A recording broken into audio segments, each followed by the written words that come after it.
تیسرا اور آخری معنی بڑا خوبصورت معنی ہے، اور یہ معنی کئی مفسرین نے بیان کیا، اور یہ معنی حضور نبی اکرم صلی اللہ علیہ وسلم کی ایک اور شان دکھاتا ہے۔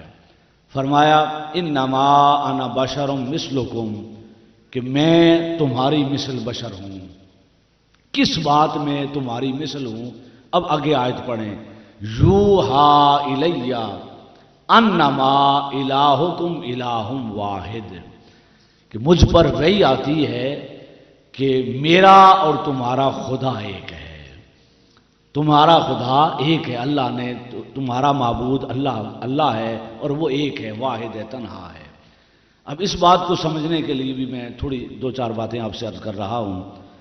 سامعین کرام، انسان بڑا کمزور ہے، اور اتنا کمزور ہے کہ جس شے کو اپنے سے بڑا دیکھتا ہے نا تو اس کی تعظیم اور ادب شروع کر دیتا ہے، اور یہ بھی نہیں پہچان سکتا کہ اصلی پیر کون ہے اور جعلی پیر کون ہے۔ کوئی سفید ریش وہ رومال رکھ کے امامہ باندھ کے آ جائے اور بیعت شروع کر دے تو ہم بیعت ہونے کے لیے بھی تیار ہو جاتے ہیں۔ کوئی موکلوں کے ذریعے صرف دل کا حال بتا دے کہ کس ارادے سے آئے ہیں تو ہم وہیں ڈھیر ہو جاتے ہیں اور اسی کو سب کچھ اپنا مان لیتے ہیں۔ انسان شروع سے کمزور رہا ہے، اور اتنا کمزور رہا ہے، اب تو اللہ کا کرم ہے کہ حضور کی آمد کے بعد، حضور کی ولادت کے بعد حضور کی امت میں شرک پلٹ کے نہیں آتا، وگرنہ پچھلی امتوں میں شرک اور توحید اکٹھے چلتے تھے۔ نبی کی موجودگی میں لوگ بتوں کو سجدہ کرتے رہتے تھے۔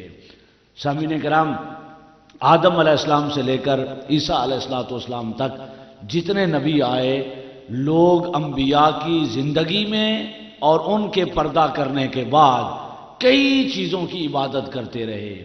مثلا سیدنا موسیٰ علیہ السلام کو دیکھیں تو اللہ تبارک و تعالیٰ نے کتنا عزم، حوصلے، جرت اور ہمت والا نبی پیدا فرمایا کہ فرعون سے مقابلہ ہوا، اپنی قوم کو وہاں سے نکالا، اس غلامی سے نجات دی، لاٹھی ماری تو سمندر میں 12 راستے بن گئے۔ امت نے اپنی آنکھوں سے معجزے دیکھے کہ پانی رستہ بنا رہا ہے۔ جب پیاس لگی تو ایک پتھر پہ لاٹھی ماری، 12 چشمے پیدا ہو گئے۔ جب صحرا میں دھوپ لگی تو ہاتھ اٹھے نبی، بادلوں نے سایہ کر دیا۔ بھوک لگی تو ہاتھ اٹھے، اللہ نے من و سلوہ اتار دیا۔ کتنے معجزے دیکھے نبی کے ہاتھ سے امت نے۔ وہ رب کا نبی 40 دنوں کے لیے طور پہ گیا تو پیچھے امت نے کیا کیا؟ ایک جادوگر سامری نے بچڑا بنایا تو سب نے اس کو سجدہ کر دیا، اکثر نے اس کو سجدہ کر دیا۔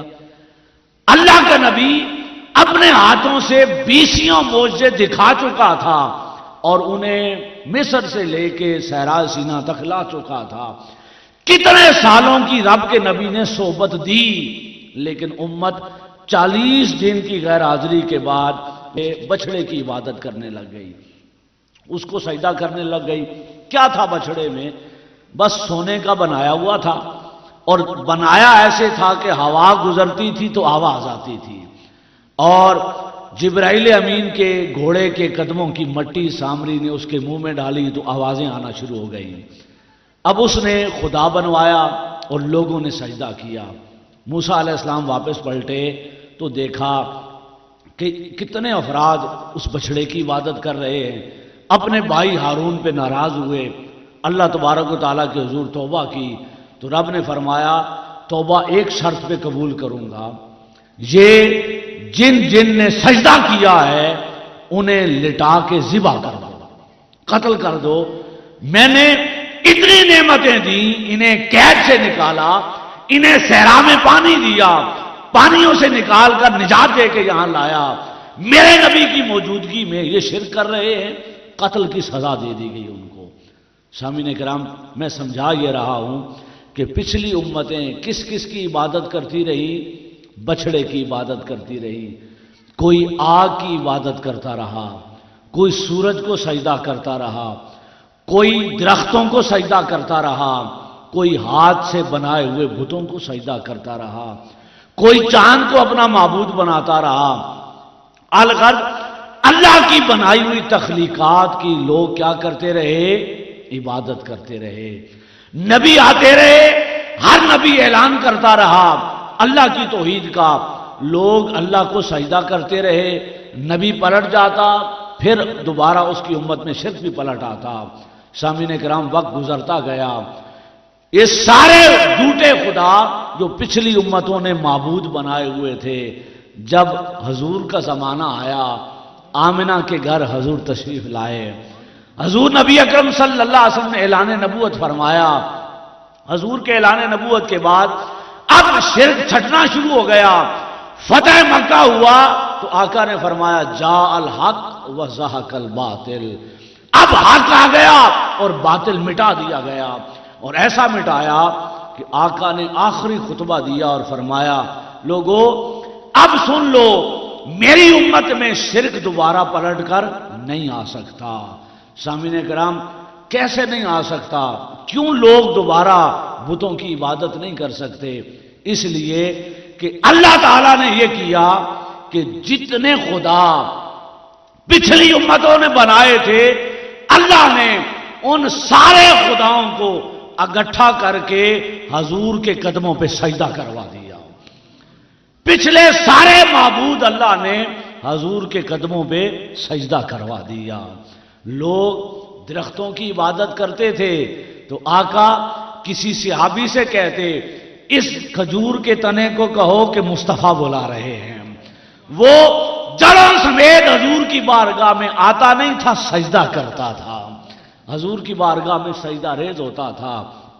سامعین کرام، لوگ پتھروں کی عبادت کرتے تھے، آقا کی بارگاہ میں پتھر لائے جاتے تو وہ حضور کی غلامی کا کلمہ پڑھ لیا کرتے تھے۔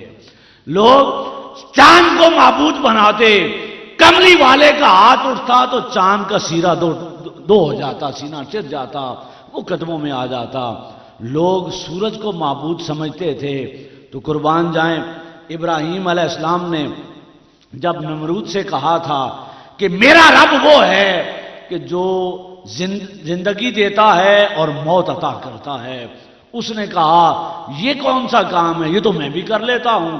اس نے ایک بندے کو مار دیا اور ایک قیدی کو چھوڑ دیا اور کہا یہ تو میں نے بھی کر لیا۔ ابراہیم علیہ السلام سمجھ گئے کہ اس کی عقل میں بات نہیں آ رہی، تو آپ نے کہا ہاں میرا خدا وہ ہے جو مشرق سے سورج کو طلوع کرتا ہے، تو اگر رب ہے تو مغرب سے طلوع کر کے دکھا۔ وہ تو فبہت الذی کفر، وہ تو چپ ہو گیا، لیکن کملی والا وہ ہے کہ جس نے سورج مغرب سے پلٹا کے دکھا دیا۔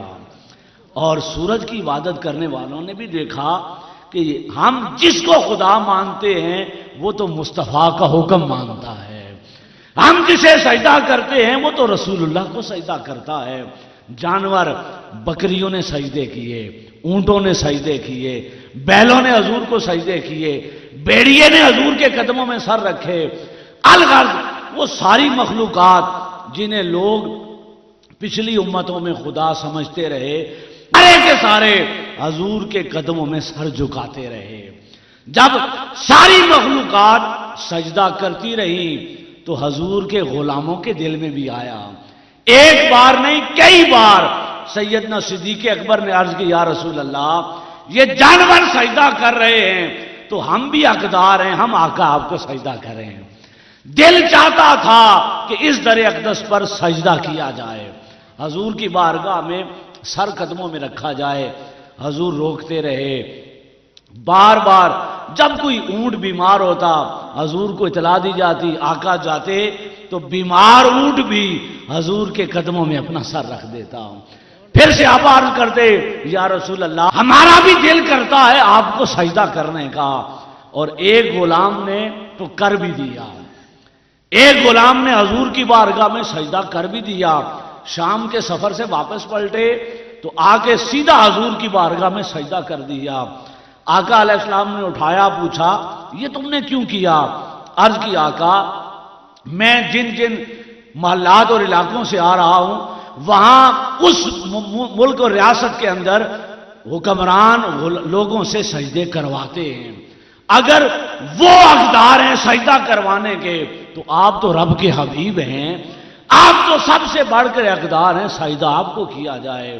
سامعین کرام، رب نے جب دیکھا کہ میں نے شرک کو مٹانے کے لیے سارے خدا، پچھلے امتوں کے جھوٹے خدا اکٹھے کر کے حضور کے قدموں میں بٹھا دیے، تو اب جو لوگوں کے دلوں میں طلب آ رہی ہے کہ ہم بھی آپ کو سجدہ کریں، تو اللہ نے کہا حبیب انہیں بتا دو انما انا بشر مثلکم یوحی الیہ انما الہکم الہ واحد۔